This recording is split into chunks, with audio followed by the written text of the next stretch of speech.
Cinema ನೋಡೋಕ್ಕೆ ನನ್ನ ಮಗನಿಗೆ ತಂದೆಯಾಗಿ ಬಂದೆ. ಪಿಕ್ಚರ್ ನೋಡಿ ಹೋಗಬೇಕಾದ್ರೆ ಅವ್ನು ನನ್ನ ಮಗನ ಅಭಿಮಾನಿಯಾಗಿ ಹೋಗ್ತಾ ಇದ್ದ. ಈಗ ಒಟ್ಟಾರೆ ಸಿನಿಮಾ ಬಗ್ಗೆ ಹೇಳಬೇಕು ಅಂದರೆ ನನ್ನ ಮಗನ ಇಂಟ್ರೊಡ್ಯೂಸ್ ಮಾಡೋಕ್ಕೆ ಈ ಸಿನಿಮಾ ಮಾಡಿಲ್ಲ. ಒಂದು ಒಳ್ಳೆ ಸಿನಿಮಾ ಮಾಡಿ ಆದರೆ ನನ್ನ ಮಗನ ಇಂಟ್ರೊಡ್ಯೂಸ್ ಮಾಡಿ, ಅದು ನನಗೆ ಇಷ್ಟ ಆಗಿದೆ. ನನಗೆ ಒಂದು ಕೊರತೆ ಇತ್ತು, ನಮ್ಮನ್ನ ಶಿವಣ್ಣವ್ರನ್ನ ನಮ್ಮ ತಮ್ಮನ ಪರಿಚಯ ಮಾಡಬೇಕಾದ್ರೆ 3 ಶಕ್ತಿ ಇತ್ತು. ನಮ್ಮ ತಂದೆ, ತಾಯಿ, ಚಿಕ್ಕಪ್ಪ ಇದ್ದರು. ಇವನು ಬಂದಾಗ ಯಾರೂ ಇಲ್ಲ.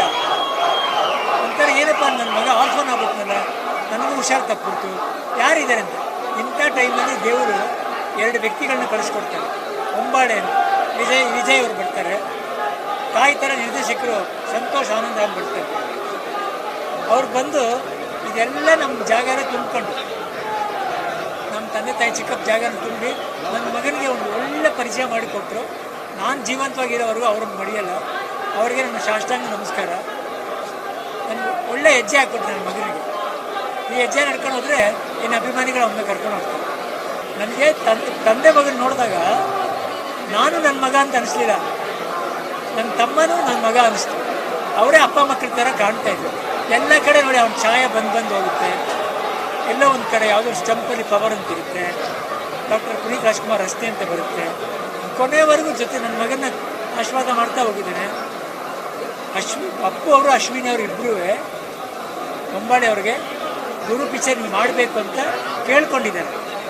ಸೊ ಇದು ಏನೇ ಬಂದರೂ ಅವರಿಬ್ಬರಿಗೆ ಅರ್ಪಿಸ್ತೀನಿ, ಅಶ್ವಿನಿ ಅವ್ರಿಗೆ ಅಪ್ಪುಗೆ. ಅಪ್ಪು ಅವರು ಹಾಕಿದ ಭಿಕ್ಷೆ ಅಂತಲೇ ಅನ್ಕೋತೀನಿ. ಅಭಿಮಾನಿಗಳಿದ್ದಾರಪ್ಪ, ನೀನು ಚೆನ್ನಾಗಿರೋ ಹೋಗು ಅಂತ ಕಳಿಸ್ದಂಗಿದೆ. ಅವನನ್ನು ಸ್ಟೇಜಲ್ಲಿ ಪರಿಚಯ ಮಾಡಿಕೊಟ್ಟಿದ್ದಾರೆ. ನಾನು ಮಾಡಬೇಕಾಗಿದ್ದ ಕೆಲಸ ಅವರು ಮಾಡಿದ್ದಾರೆ. ಚಿಕ್ಕಪ್ಪನಾಗಿ ಏನು ಪಾಪ ಅವ್ನು ನಾನು ಇರ್ತೀನೋ ಇಲ್ವೋ ಗೊತ್ತಿಲ್ವೋ, ಅವನ್ನೆಲ್ಲ ಮಾಡಿಬಿಟ್ಟು ಹೋಗಿದ್ದಾರೆ. ಸೊ ಇವಾಗ ಒಂದು ಜರ್ನಿ ಶುರುವಾಗಿದೆ. ಇನ್ನೂ ಬೇಕಾದಷ್ಟು ಕಲಿಬೇಕು. ಒಂದೇ ಸಿನಿಮಾದಲ್ಲಿ ಇಡೀ ನಮ್ಮ ಜೀವನ ಎಲ್ಲ ನಾವು ಪ್ರೂವ್ ಮಾಡೋಕ್ಕಾಗಲ್ಲ. 1 2 3 ಈಗ ಬರ್ತಾನೇ ಇರುತ್ತೆ. ಬಟ್ ಒಳ್ಳೆ ಗೆಲುವು ಕೊಟ್ಟಿದ್ದಾರೆ ಪ್ರೊಡ್ಯೂಸರು, ಡೈರೆಕ್ಟರು. ನಾನಿರೋವರೆಗೂ ಅವ್ರನ್ನ ಮರೆಯಲ್ಲ. ಆಮೇಲೆ ಸಂತೋಷ್ ಅನಂತರಾಮ್ ಅವರು ಯಾವಾಗಲೂ ಇದಕ್ಕೆ ಒಳ್ಳೆಯವರು, ಎಮೋಷನ್ ಸೀನ್ಸ್ಗೆ, ಫ್ಯಾಮ್ಲಿಗೆ. ಒಬ್ಬ ಯುವಕನಿಗೆ ಬರೀ ಕಾಲೇಜಲ್ಲ, ಸುತ್ತಮುತ್ತ ಸಂಸಾರ ಇದೆ, ಅಕ್ಕ ತಂಗಿರಿದ್ದಾರೆ, ಅಮ್ಮ ಇದ್ದಾರೆ, ಅಪ್ಪ ಇದ್ದಾರೆ, ಗೆಳೆತನ ಇದೆ, ಆಮೇಲೆ ಅವ್ರದ್ದೇ ಆದಂಥ ಒಂದು ದೇಹ ಇದೆ ಅಂತ ತೋರಿಸ್ಕೊಡ್ತಾರೆ. ಇದೆಲ್ಲದನ್ನು ಮೀರ್ಕೊಂಡು ಸಂತೋಷ ಒಂದು ಅದ್ಭುತ ಸಿನಿಮಾ ಕೊಟ್ಟಿದ್ದಾರೆ. ಸೊ ಅಭಿಮಾನಿಗಳು ಅವನನ್ನು ಪ್ರಾರ್ಥನೆ ಇಟ್ಕೊಳ್ಳಿ, ಇಷ್ಟೇ ನಾನು ಕೇಳೋದು. ಬರೀ ಬೆಳೆಸಿ ಅಂತ ಹೇಳಲ್ಲ, ಕಲಿಸಿ ಕಲಿಸಿ ಕಲಿಸಿ ಆಮೇಲೆ ಬೆಳೆಸಿ. ಒಬ್ಬ ಮನುಷ್ಯನಿಗೆ ಅಪ್ಪಾಜಿ ನೀವೇನೇ ತಗೊಳ್ಳಿ, ಅವ್ನು ಯಾರೇ ಆಗಿರಲಿ, ಅವನೊಂದು ಕುಟುಂಬದಿಂದ ಬಂದಿರ್ತಾನೆ. ಯಾರೇ ಆಗಿರಲಿ, ಅಪ್ಪ ಅಮ್ಮ, ಆ ಕುಟುಂಬ ಬಾಂಧವ್ಯ ಇದ್ದೇ ಇರುತ್ತೆ. ಅದನ್ನು ಸಂತೋಷ ಅಂತ ಇನ್ನೂ ಬಿಟ್ಕೊಟ್ಟಿಲ್ಲ. ಜನ ಹೋಗ್ಬೇಕಾದ್ರೆ ಅದನ್ನು ತೊಗೊಂಡು ಹೋಗ್ಬೇಕು. ಮೌಲ್ಯಗಳನ್ನ, ಸಂದೇಶ, ನನ್ನ ಕುಟುಂಬ ಬೇಕು, ನಾನು ಯಾರೇ ಆಗಿರಲಿ, ಎಲ್ಲೇ ಇರಲಿ, ನನಗೆ ನನ್ನ ಕುಟುಂಬ ಬೇಕು ಅಂತ ತೊಗೊಂಡು ಹೋಗ್ಬೇಕು. ಅದು ಈ ಸಿನಿಮಾದಾಗ ನಾನು ಕಾಣ್ತಾ ಇತ್ತು.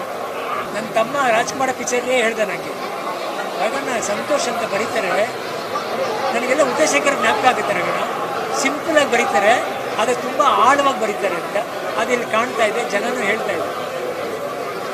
ಎಸ್ ರಗಣ್ಣ, ಇನ್ನು ನಿಮ್ಮ ಕುಟುಂಬದ ಬಹುತೇಕ ಎಲ್ಲ ಕಲಾವಿದರು ಹೋಮ್ ಬ್ಯಾನರಲ್ಲೇ ಲಾಂಚ್ ಆಗಿರ್ತಕ್ಕಂಥವ್ರು. ಯುವ ಅವ್ರನ್ನ ಒಂದು ಪ್ರತಿಷ್ಠಿತ ಬ್ಯಾನರ್ ಲಾಂಚ್ ಮಾಡ್ತು ಹೊಂಬಾಳೆ ಫಿಲ್ಮ್ಸು. ನಮ್ಮ ಕನ್ನಡ ಚಿತ್ರರಂಗಿಗೆ ಒಂದು ಹೊಸ ಆಯಾಮ ಕೊಟ್ಟಂಥ ಒಂದು ಪ್ರತಿಷ್ಠಿತ ಬ್ಯಾನರು. ಸೊ ಆ ಬ್ಯಾನರಲ್ಲಿ ಯುವ ಅವ್ರು ಲಾಂಚ್ ಆಗಿರ್ತಕ್ಕಂಥದ್ದು, ಈ ಥರದ ಒಂದು ಒಮ್ಮತದ ಅಪ್ರಿಷಿಯೇಷನ್ಸ್ ಬರ್ತಾ ಇರ್ತಕ್ಕಂಥದ್ರ ಬಗ್ಗೆ ಏನು ಹೇಳ್ತಾರೆ? ನಮಗೆಲ್ಲೋ ನಾವು ಮಾಡದಿರೋದೇ ಒಳ್ಳೇದಾಯಿತು ಅಂತ ಅನಿಸ್ತು. ಯಾಕೆಂದರೆ ಇಂಥ ಒಂದು ತಂಡ ಸಿಕ್ತು ನಮಗೆ. ಹೊಂಬಾಳೆ, ಸಂತೋಷ್ ಅನಂತರಾಮ್, ಇದೆಲ್ಲ ನಮ್ಮ ತಮ್ಮಯ್ಯ ಹೇಳ್ಬಿಟ್ಟು ಹೋಗಿದ್ದು. ಅವನೇ ಎಲ್ಲ ಅರೇಂಜ್ ಮಾಡಿ ಹೋಗಿದ್ದು. ಯಾರಾದರೂ ಮಾಡಲಿ, ಒಳ್ಳೆ ಸಿನಿಮಾ ಬೇಕು, ಜನಗಳು ಇಷ್ಟಪಡಬೇಕು, ಅದನ್ನು ಮಾಡಿದ್ದಾರೆ. ಸೊ ನಾನು ಅದಕ್ಕೆ ಸೋಲ್ತಿದ್ದೆ. ಅವರೇ ಮಾಡಿದ್ದು ಸರಿ. ಹೊಂಬಾಳೆ ಇಸ್ ಗ್ರೇಟ್, ಖುಷಿಯಾಗುತ್ತೆ. ನಾನು ಹೇಳೋದು ಇದೇ ಇಲ್ಲಿ ಮುಗಿಯಲ್ಲ. ಅವನ್ನ ಚೆನ್ನಾಗಿ ಕಲಿಸಿ ಕಲಿಸಿ ಬೆಳೆಸಿ, ಅವ್ನು ನಿಮ್ಮ ಪ್ರಾರ್ಥನೆ ಇಟ್ಕೊಳ್ಳಿ, ಅವ್ನಿಗೆ ಆಶೀರ್ವಾದ ಮಾಡಿ, ಇಷ್ಟೇ ನಾನು ಕೇಳ್ತೀನಿ. ನಮ್ಮ ಮನೇಲಿ ಹೆಣ್ಮಕ್ಳೆಲ್ಲ ಮೌನನೇ, ಅದು ನೋಡ್ಕೊಂಬಂದಿದೆ. ನಮ್ಮ ಅತ್ತೆ, ನಮ್ಮ ತಾಯಿ ಎಲ್ಲ ಅವರು ಮೌನದಲ್ಲಿ ಬರೋ ಆನ್ಸರ್ ಇದೆಯಲ್ಲ, ಅದು ಮಾತಲ್ಲಿ ಬರೋದೇ ಇಲ್ಲ. ನಾನು ಇಷ್ಟು ಮಾತಾಡ್ಬೋದು, ಅವಳ ಮೌನ ಎಲ್ಲ ಹೇಳುತ್ತೆ. ಸಿನಿಮಾ ಅಕ್ಕಪಕ್ಕ ಕೂತು ನೋಡ್ತಾ ಇದ್ರಿ, ಯಾವ ಸೀನಲ್ಲಿ ಮಂಗಳಮ್ಮ ಅವ್ರು ನಿಮ್ಗೆ ತುಂಬಾ ಚೆನ್ನಾಗಿದ್ದಾರೆ ಅಂತ ಹೇಳ್ತಿದ್ರು ಸಿನಿಮಾ ನೋಡುವಾಗ? ನಾನು ಅವಳು ನೋಡ್ಲಲ್ಲಪ್ಪ, ಯಾಕೆಂದ್ರೆ ಬಿಟ್ಬಿಟ್ಟೆ ಅವಳನ್ನ. ಚೆನ್ನಾಗಿ ತುಂಬ್ಕೊ, ನಿನ್ನ ಮಗನ ತುಂಬ್ಕೊ, ನೀನು ಎತ್ತಿರೋದು ತುಂಬ್ಕೊ ಅವಳನ್ನ ನೋಡಲೇ ಇಲ್ಲ. ನಾನು ನಿನ್ನೆ ನೋಡಿ ಬಂದಾಗ ಹೇಳಿದ್ದೆ ನಮ್ಮ ಮಗ ಗೆದ್ದ ಕಣೆ ಅಂತ ಹೇಳಿ, ಅಷ್ಟೇ ಮಾತ್ರ ನಿನ್ನೆ ಹೇಳಿದ್ದೆ ಒಬ್ಬ ತಂದೆಯಾಗಿ. ಈಗ ಇದನ್ನು ನೋಡಿದ ಮೇಲೆ ನನಗೆ ಆ ಬಾಲ್ಯನೇ ಮರ್ತೋಗ್ತದೆ. ಈ ಸಿನಿಮಾ ನೋಡಿದ್ಮೇಲೆ ಒಂದು ದಿನ ಎಲ್ಲ ಮರ್ತೋಯ್ತು, ಈಗ ಮತ್ತೆ ಜ್ಞಾಪಿಸ್ಕೋಬೇಕಲ್ಲ. ನನ್ನ ಮಗ ತುಂಬ ಕಷ್ಟಪಟ್ಟು ಇವತ್ತು ಈ ಲೆವೆಲ್ಗೆ ಬಂದಿದ್ದಾನೆ. ಇದಕ್ಕೆಲ್ಲ ಕಾರಣ ನಮ್ಮ ಅಪ್ಪಾಜಿ, ನಮ್ಮ ಅಮ್ಮ, ನಮ್ಮ ಅಪ್ಪ. ಅಷ್ಟೇ ನಾನು ಹೇಳಕ್ಕೆ ಸಾಧ್ಯ. ಇನ್ನೇನು ಈಗ ತಾನೇ ಯುವ ಚಿತ್ರನ ನೋಡ್ಕೊಂಡು ಬಂದೆ. It's a beautiful film. Congratulations ಇಡೀ ಟೀಮ್ಗೆ. ಒಂದು ಒಳ್ಳೆ ಸಿನಿಮಾನ ನಮ್ಗೆ ತೋರಿಸಿದ್ದಾರೆ.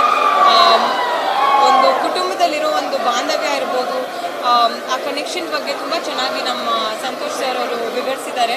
ಹಾಗೆ ಅದಕ್ಕೆ ತಕ್ಕಂಗೆ ಪರ್ಫಾರ್ಮೆನ್ಸ್ ನಮ್ಮ ಯುವ ಅವ್ರು ಕೊಟ್ಟಿದ್ದಾರೆ. ಡೆಬ್ಯೂ ಪರ್ಫಾರ್ಮೆನ್ಸ್ ಅಂತ ಅನ್ಸೋದೇ ಇಲ್ಲ. ಡಾನ್ಸ್ ಇರಲಿ, ಫೈಟ್ ಇರಲಿ, ಅವ್ನ ಇಮೋಷನಲ್ ಸೀನ್ಸಲ್ಲಿ ಮಾಡಿರೋ ಒಂದು ಪರ್ಫಾರ್ಮೆನ್ಸ್ ಇರಲಿ, ಎಲ್ಲ it's up to the mark and too good ಅಂತಲೇ ಹೇಳಬೇಕು. ಅವರ ಕೆಮಿಸ್ಟ್ರಿ ಸಪ್ತಮಿ ಅವ್ರ ಜೊತೆ ಕೂಡ it's really nice. Once again ಇಡೀ ಟೀಮ್ಗೆ ನನ್ನ ಕಡೆಯಿಂದ ಆಲ್ ದಿ ಬೆಸ್ಟ್. ಈಗಾಗಲೇ ಎಲ್ಲರೂ ಇಷ್ಟಪಡ್ತಾ ಇದ್ದಾರೆ, ಸೊ ನಾನೇನು ಹೇಳಬೇಕಾಗಿಲ್ಲ. ಬಟ್ ಯಾರು ಮಿಸ್ ಮಾಡದೆ ಈ ಒಂದು ಸಿನಿಮಾನ ನೋಡಬೇಕು ಅಂತ ಹೇಳೋಕ್ಕೆ ಇಷ್ಟಪಡ್ತೀನಿ. Thank you.